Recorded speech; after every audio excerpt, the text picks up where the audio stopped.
G'day everybody, it's Active Rog coming at you here from beautiful Surfers Paradise on Australia's Gold Coast with another Photoshop tutorial.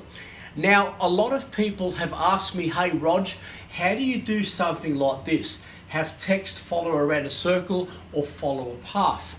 Well, today I'm going to show you how to do that. But also, we're going to have some fun with Photoshop today as well, because you may have come across this particular photo here of the Surfers Paradise skyline and this massive tornado behind it, and massive lightning. Well, got some news for you peoples, that is not the real deal of a natural disaster. I picked it up on Photoshop. I'm going to show you today exactly how I did that. So, without further ado, let's get straight into it. Okay, first up we load the images for this one here. So we've got the tyre, we've got the Ford Mustang we're going to put in the middle of it. So with the tyre, the first thing obviously we want to do is we want to do the four edges and paint them out. First thing, always make a copy of the background so you're working non-destructively. Then what you do is you hide the bottom one. We're going to rename that to the background tyre, and what we're going to do first with the paint bucket tool, and make sure we are in fact on white, click here and here. Now we've just got the middle transparent. Now what we do is we get the Ford Mustang, we unlock it, then what we do is we go to the move tool, we grab the image, slide it up here into the tyre and back down again, and here it is. Now the next thing we want to do is we need to move it down below the tyre so it becomes behind it. Now, what we do is we hit freeform transform, so we can either use the shortcut or we can, and it is here, free transform. We'll press the shift key, we bring it down to about the size that we want. So we want it about like this, and like we have here, we stretched them out a bit. We're going to do the same thing here.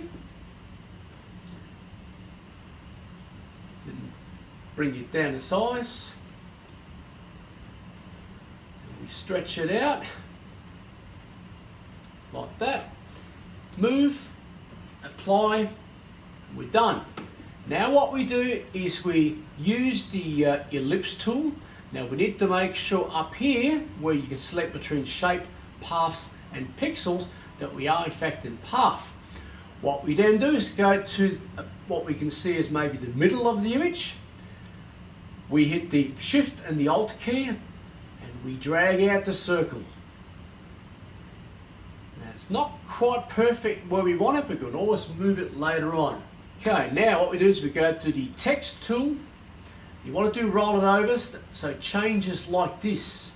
Then we click, type in Todd Jane. We change the text color. And we also need to move you up here so we can see the text. We go to the select tool here. Path selection tool, well, we haven't selected the text, so we go like this. We go to the path selection tool and we can select the beginning and the end. So we're going to rotate it across. Now when you go down like this, it's upside down. When you move it up, it's up like this. When you're happy with where you want it to be, go to the move tool, you go to freeform select and just move it down to where you want it. Maybe stretch it out a little bit so it looks just about right. Now obviously we want T-marks across the bottom, so we go to apply, and what we do is we make a copy of that particular layer.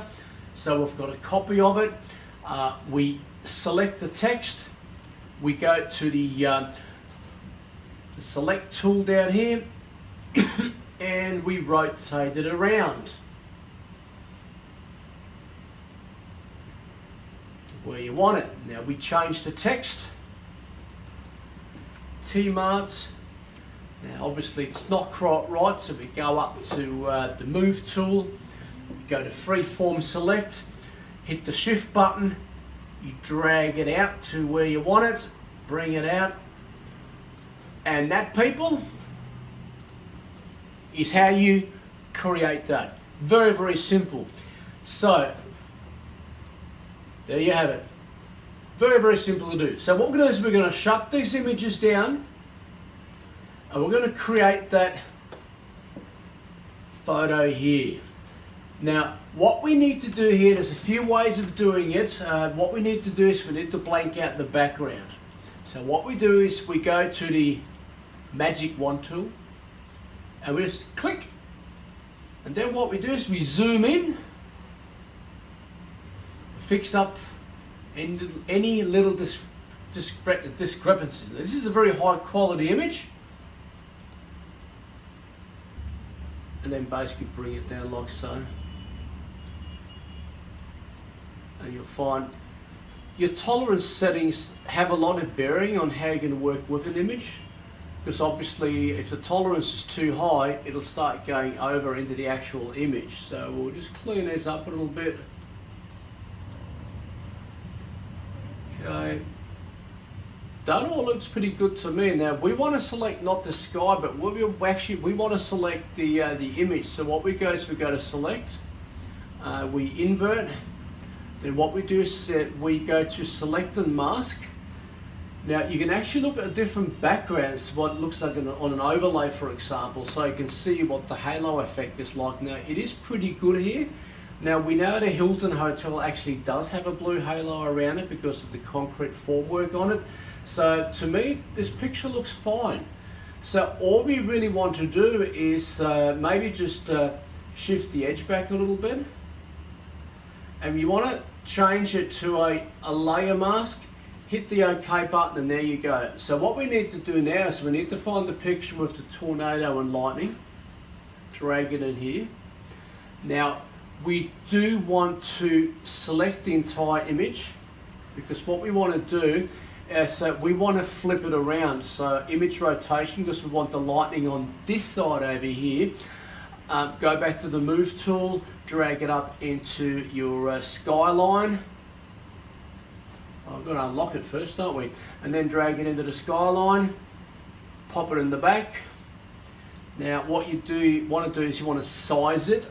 So again, you go to freeform, which is Control T, hold down the Shift key, bring it out like so until it's about this size where you want it. Now hit the move tool to apply the change. You want to drag it underneath, and there you have it. That's how I've created the tornado picture. Anyways, thanks for watching. If you have any questions, post comments below. I'm glad to answer any questions that you may have.